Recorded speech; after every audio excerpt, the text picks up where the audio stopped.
Mario, a ver, Ernesto, ¿sí o no tenemos los recursos, tiene Pemex los recursos, las capacidades para hacer esto? Antes de ir otra vez al artículo 27, que tenemos otra pregunta para Luis en este sentido. Mira, es muy importante no confundir un fenómeno temporal con un fenómeno permanente. Durante los últimos años, y yo te diría décadas, Pemex no ha tenido los recursos. Y podemos entrar en una discusión importante de por qué no.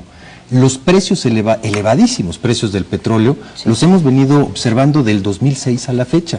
Y es cuando esa renta petrolera grandotota se hace muy atractiva y, como dice Luis, se hace inmoral tenerla ahí abajo enterrada.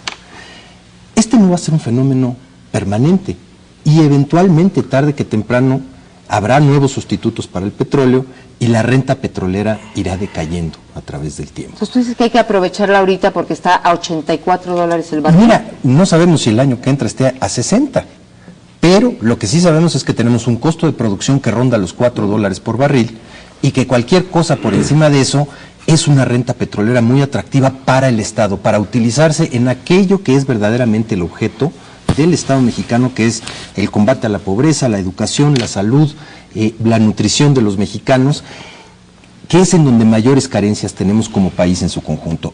Es muy importante diferenciar entre esa renta petrolera, que es un concepto económico que se apropia el Estado, y el valor agregado que se le puede dar en la cadena productiva, que no tiene que ver ya con esa renta petrolera. Que también era el punto que hacía Mario, ¿sí? ¿Por qué nos tenemos que quedar nada más con el crudo y no pasar a las otras Pero ya entramos en un proceso de valor añadido sobre una renta que tú ya extrajiste. Ahí se acabó. La renta petrolera es una y punto, y pertenece al Estado mexicano.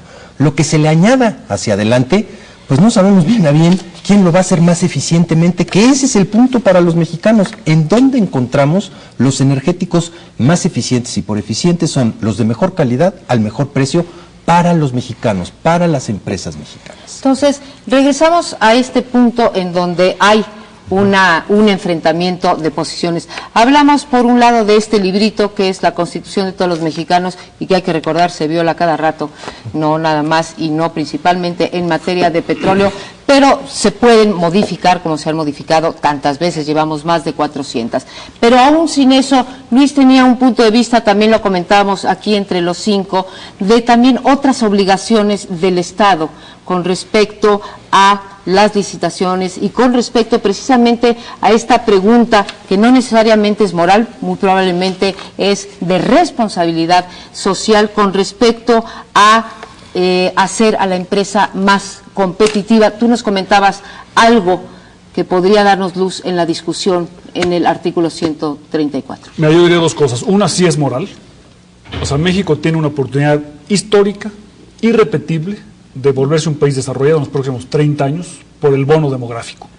Entonces hay que extraer esos yacimientos, no solamente porque el precio está alto, como dice Ernesto, sino porque hay un imperativo de impulsar auténticamente el desarrollo del país. Y es una oportunidad histórica que podemos perder por razones solamente políticas en el país.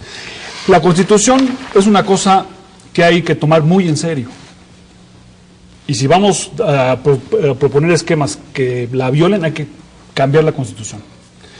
La Constitución, en su artículo 134, impone obligaciones que son ineludibles para el Estado mexicano y sus funcionarios públicos. Dice a la letra, los recursos de que disponga el gobierno tendrán que ser utilizados con eficiencia, eficacia y honradez. O sea, hay un requisito de eficiencia. Y conseguir siempre las mejores condiciones disponibles en cuanto a precio, calidad, financiamiento y oportunidad. ¿Y qué quiere decir esto en términos de la discusión que estamos teniendo? Los servidores públicos serán responsables del cumplimiento de este artículo. Bien. Lo que quiere decir es que si tenemos costos de producción para la extracción de la renta que son elevados porque escogemos un esquema por razones políticas que no es el óptimo, estamos violando el artículo 134 de la Constitución y México entonces debe optar por la tecnología que maximiza la renta al minimizar el costo de producción de esa petróleo. Mario, deberíamos de hacerle caso a Luis, es un argumento pues mira, desde luego novedoso, no lo habíamos escuchado en el debate. ¿Qué opinas? No, es un argumento importante que metería a la cárcel a todos los funcionarios públicos. Yo ahí pues haría referencia al asunto de Repsol, inmediatamente, si fue eficiente o no, y atendería a todas las observaciones que ha hecho la Auditoría Superior de la Federación, no solo a Pemex, sino a infinidad de organismos paraestatales. Pero quedémonos nada más con las que le ha hecho a Pemex y quedémonos nada más con las que les ha hecho a la última cuenta pública, ¿no? O este asunto, nuevamente te menciono, el de Repsol. Y en el asunto de la renta, sí es un argumento incluso moral, pero no hay que olvidar que el petróleo que extraigamos, dado que es un recurso no renovable, es riqueza que le estamos quitando a las generaciones futuras de mexicanos. Si lo vemos como un argumento moral, tendríamos que estarle regresando al sector petrolero, a Pemex, a la tierra, con inversión, lo que le estamos quitando. Si lo queremos ver así, también es una decisión intertemporal. ¿Y por qué no dejarlo abajo? No sabemos qué vaya a pasar mañana, ¿sí? Pero sí sabemos que riqueza que extraigamos hoy es riqueza que le estamos quitando a nuestros hijos. Y el asunto de precio y calidad, creo que todavía, a pesar de las malas experiencias que ha tenido este país con las privatizaciones, seguimos buscando la entrada de capital privado como una solución a un problema grave. ¿Qué se decía cuando pasó el asunto de los bancos? ¿Qué se decía de las carreteras? ¿Qué se decía del asunto de Telmex? ¿Qué se decía del asunto de los ingenios? Al final, tú tienes razón, Ernesto, precio y calidad. ¿Con esto van a bajar las gasolinas? ¿Va a bajar el costo del gas natural? Porque finalmente, en el último de los casos, al público dice, bueno, pues yo nada más quiero tener gasolina más barata. ¿Me va a costar como en Venezuela 50 centavos el litro? ¿O como en Ecuador 5 pesos el litro? Aunque son países, en el caso de Ecuador, mucho más abajo en cuestión de producción de gasolina y de petróleo que en México. Entonces, si vamos a ver cuestiones de eficiencia, vamos a ver si las privatizaciones en México o la apertura al capital privado ha mejorado el mercado o lo ha empeorado. Porque aquí tenemos la experiencia de que se han generado monopolios y que nos ha costado la mitad de la deuda pública.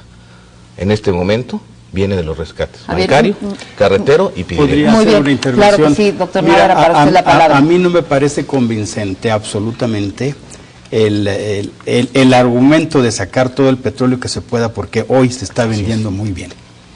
Eso no lo hace ninguna nación petrolera, ninguna. Las petroleras estatales tienen 90% de las reservas que tiene el planeta hoy en día, 90%. Los propios Estados Unidos, que no es ningún país comunista, es el país capitalista por excelencia, no tan solo no se gasta sus reservas, sino que tiene las cavernas donde guarda el petróleo comprado.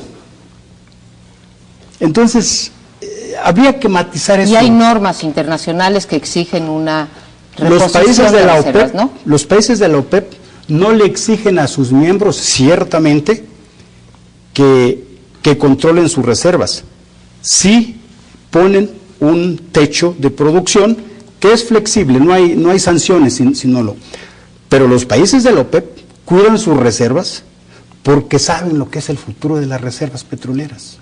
Y al cuidar sus reservas están cuidando Eso es todo. sus rentas. Sí.